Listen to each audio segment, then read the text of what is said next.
Hello students, today we are going to look for class 8 chapter number 8 English Jalebis supplementary book. Let us understand the chapter number 8 Jalebis. See in this chapter we are talking about one small boy okay जो जिसको school fees भरनी होती है but school fees की जगह वो उस fees से क्या परचेज़ कर लेता है, जलेबीज़ परचेज़ कर लेता है. So this whole story is related to this. And उसके बाद वो उन फीस से जब जलेबीज़ परचेज़ करता है तो उससे बाद में आगे कितनी दिक्कत होती है और वो क्या क्या चीज़ें करता है वो इस चैप्टर में हमें यहाँ पे बताया है.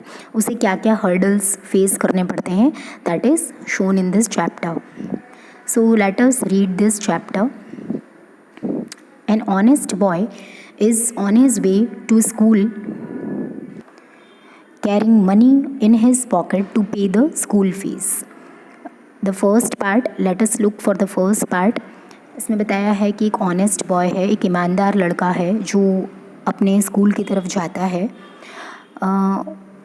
And carrying money in his pocket. उसके पॉकेट में मनी होते हैं जो उसे स्कूल फ़ीस के लिए पे करने होते हैं. The sight of crisp syrup jalebis in the market excites him and the coins in his pocket begin to jingle. तो रास्ते में जाते जाते उसको जलेबीज़ दिखती हैं और वो उनको देख के काफ़ी ज़्यादा अट्रैक्ट हो जाता है और उसकी जो पॉकेट में कॉइन्स होते हैं ना वो जैसे आवाज़ करने लगते हैं. ऐसा कुछ यहाँ पे पूरा बताया गया है, imagination. After a long debate with himself, he yields to the sweet temptation. और फिर वो उनके पैसों के साथ मतलब वो बात करता है, यहाँ पे इस तरीके से बताया गया है. और फिर आखिरकार वो लास्ट में जाके वो जो जलेबीज़ हैं उनकी तरफ बहुत ज़्यादा अट्रैक्ट हो जाता है. So let us read. It happened many years ago. बहुत टाइम पहले की बात है. I was in the 5th standard at the government school कम्बेलपुर now called Cuttack.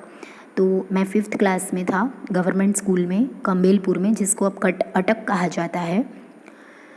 One day I went to school with 4 rupees in my pocket to pay the school fees and the fund. एक दिन मेरे pocket में 4 rupees थे और उससे मुझे क्या पे करना था, स्कूल फ़ीस देनी थी एंड फंड देना था. When I got there, I found that the teacher who collected the fees, Master Ghulam Muhammad, was on leave and so the fees would be collected the next day. लेकिन जब मैं वहाँ पे जाता हूँ तो मैंने ये चीज़ देखी कि जो टीचर हैं जो फ़ीस कलेक्ट करते हैं मास्टर गुलाम मोहम्मद, वो उस दिन लीव पे हैं और जो फ़ीस है ना वो नेक्स्ट डे कलेक्ट होगी. All through the day, the coins simply sat in my pocket, but once school got over and I was outside, they began to speak. तो पूरे टाइम जो कॉइन्स हैं वो मेरे पॉकेट में थे क्योंकि जो मास्टर गुलाम मोहम्मद हैं हमारे जो सर हैं वो नेक्स्ट डे आने वाले थे, उस दिन वो एब्सेंट थे. तो मेरी जैसे ही स्कूल ख़त्म हुई तो वैसे ही वो कॉइन्स जो हैं वो बोलने लगे मेरे पॉकेट में. इस टाइप का यहाँ पे इमेजिनेशन हमें बताया गया है.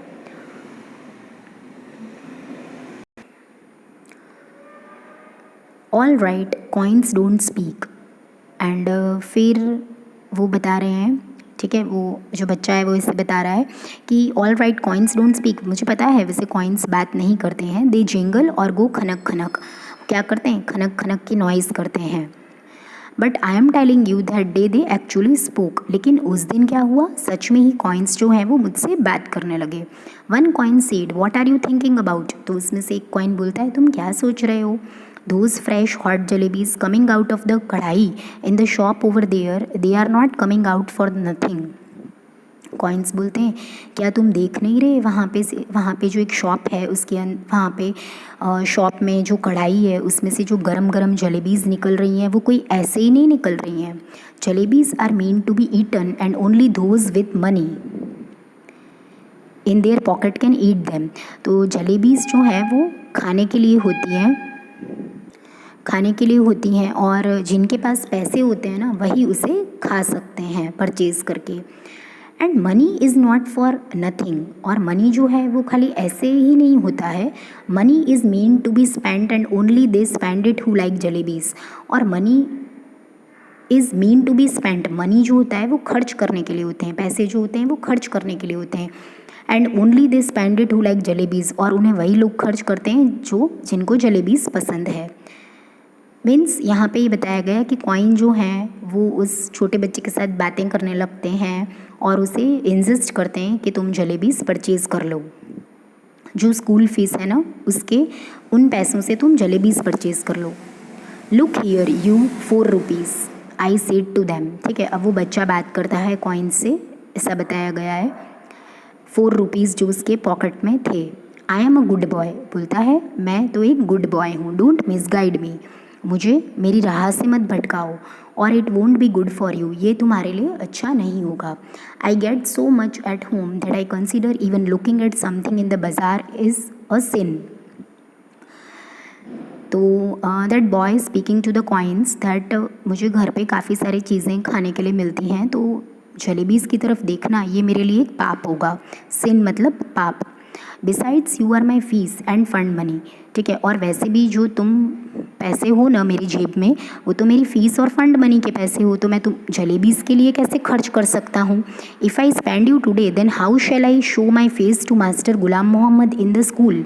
अगर मैं तुम्हें आज खर्च कर दूंगा तो मैं कल मास्टर गुलाम मोहम्मद को क्या मुंह दिखाऊंगा at the school tomorrow and after that to Allah मियाँ एट क़यामत। ठीक है, तो वो बच्चा बोलता है कि अगर मैं तुमको खर्च कर दूंगा जलेबीज़ के लिए तो फिर मैं फ़ीस कैसे पे करूंगा और मैं मास्टर गुलाम मोहम्मद को क्या मुंह दिखाऊंगा, और क़यामत के वक्त अल्लाह मियाँ को भी मैं क्या जवाब दूंगा, भगवान को भी मैं क्या जवाब दूंगा। You probably don't know it, but when Master Ghulam Muhammad gets angry and makes you stand on the bench, he simply forgets to let you sit till the last bell rings. कि तुम्हें नहीं पता है कि master Ghulam Mohammad जो है ना वो काफ़ी ज़्यादा गुस्से वाले हैं, और अगर एक बार उन्होंने मुझे बेंच पे खड़ा कर दिया ना, अगर मैंने फ़ीस पे नहीं करी तो फिर लास्ट बेल जब तक रिंग होगा ना तब तक वो मुझे बिठाना भी भूल जाएंगे और मैं खड़ा ही रहूँगा। So it's best you stop chewing at my ears. तो इससे अच्छा है कि तुम मेरे stop chewing at my ears means to talk a lot. तो तुम प्लीज़ बहुत ज़्यादा मुझसे बातें मत करो like this and let me go home straight, और मुझे सीधा घर की तरफ जाने दो। The coins disliked what I had said so much that all of them began to speak at the same time. बता रहे हैं बच्चा क्या बोल रहा है कि कॉइन्स को बिल्कुल भी अच्छा नहीं लगा मैंने इतनी सारी बातें उन्हें सुना दी, और फिर वो सारे कॉइन्स मेरे से एक साथ बात करने लगे। There was such a clamour that passers by in the bazaar stared. Clamour means what? Loud noise. तो अब वो कॉइन्स इतना ज़्यादा आवाज़ करने लगे कि मैं जब रोड पे से निकल रहा था तो जितने भी बाज़ार में जितने भी लोग थे ना वो मेरी तरफ घूर घूर के देखने लगे। स्टेयरिंग करना मीन्स घूर घूर के देखना। Eyes wide with surprise at me and my pocket, मेरी तरफ ऐसे सरप्राइज में बड़ी बड़ी आँखें करके देखने लगे मेरे और मेरी पॉकेट की तरफ। The coins of those days the wretched thing made so much more noise too. Wretched means unhappy. Okay, तो ये जो चीज़ थी ना, जो कॉइन्स मेरे से बात कर रहे थे, बार बार मुझे फोर्स कर रहे थे जलेबीज़ परचेज़ करने के लिए, उसकी वजह से मैं काफ़ी अनहैप्पी हो गया और उन्होंने बहुत ज़्यादा नॉइज़ करना स्टार्ट कर दिया। Finally in a panic I grabbed all 4 of them and held them tight in my fist and then they were silent. अब फाइनली मैंने क्या करा, उनको ग्रैब कर लिया। ओके, लिटिल बिट मुझे मतलब पैनिक सा हुआ, मैं डर गया, और उसके बाद मैंने ग्रैब मीन्स उसको मैंने एकदम टाइटली होल्ड कर लिया। ऑल द 4 ऑफ देम, जो 4 कॉइन्स थे ना उनको मैंने टाइटली होल्ड कर लिया। फिस्ट मतलब मुट्ठी बांधना, तो मुट्ठी में मैंने चारों कॉइन्स को होल्ड कर लिया एंड उसके बाद फिर वो साइलेंट हो गए। Okay, see like this you can see in this picture. Okay, this is the small boy जिसके जेब में 4 कॉइन्स हैं, और उसको ऐसा लग रहा है कि जो कॉइन्स हैं वो इतनी आवाज़ कर रहे हैं तो जितने भी बाज़ार में पर्सन्स हैं वो उसकी तरफ देख रहे हैं। These are the persons looking at him. Next, after taking a few steps I loosen my grip immediately the oldest coin said. और फिर थोड़ी दूर चलने के बाद मैंने मेरी जो ग्रिप है उसको लूज़ करा and immediately the oldest coin said था ना, उसने मुझसे वापस बात करी। Here we are trying to tell you something for your own good and you try to strangle us instead. तुमको कुछ अच्छे के लिए, तुम्हारे अच्छे के लिए कह रहे हैं और तुम हमें ही रोक रहे हो। स्ट्रेंगल मतलब होता है ऑब्स्ट्रक्ट करना, किसी को रोकना, स्टॉप करना। Fine. Tell me honestly now, don't you feel like eating those hot jalebis? क्या हमें सच सच बताओ, क्या तुम्हें मन नहीं हो रहा है वो गरम गरम जलेबी खाने का? Okay, then what is written here? See, if you and then if you do end up spending us for today, won't you get the scholarship money tomorrow? क्या इफ़ अगर तुम आज इन मनी को स्पेंड कर देते हो जलेबीज़ खरीदने में, क्या कल तुमको स्कॉलरशिप मनी नहीं मिलेगा? स्कॉलरशिप मनी जो मिलेगा, ठीक है, वो भी तो मिलेगा तुम्हें। Sweets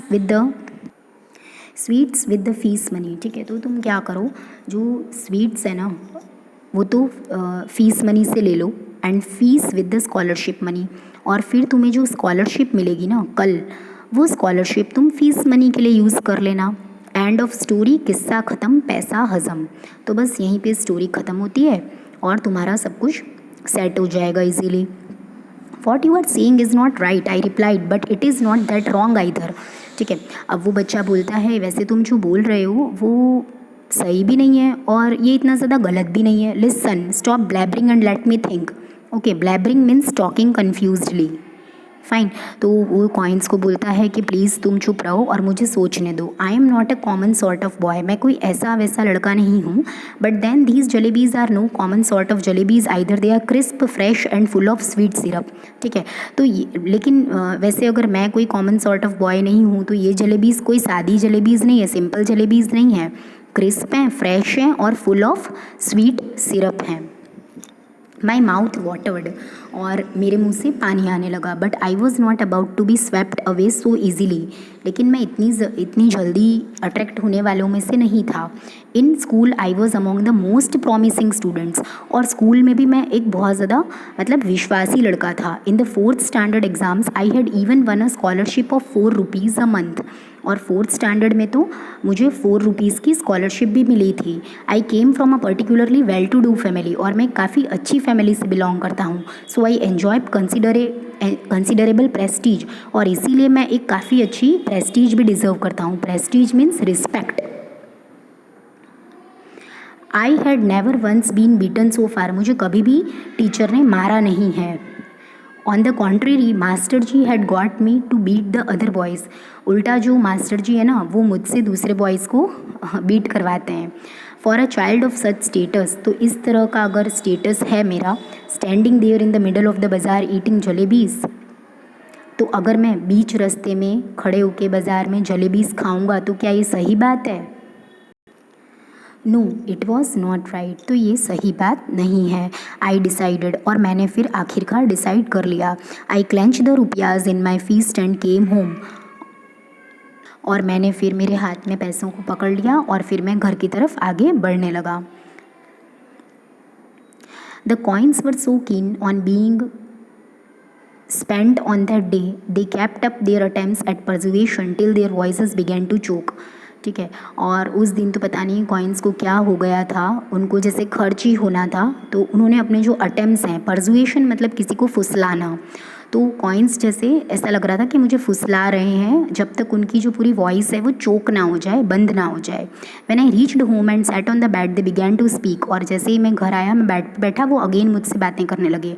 I went inside to have the lunch, they began to shriek, और फिर मैं लंच करने के लिए चला गया, तभी भी वो दे बिगैन टू श्रीक। श्रीक का मतलब होता है cry, to cry in high pitch voice, to cry in a high pitch voice मतलब एकदम तीखी तीखी आवाज़ में बोलना।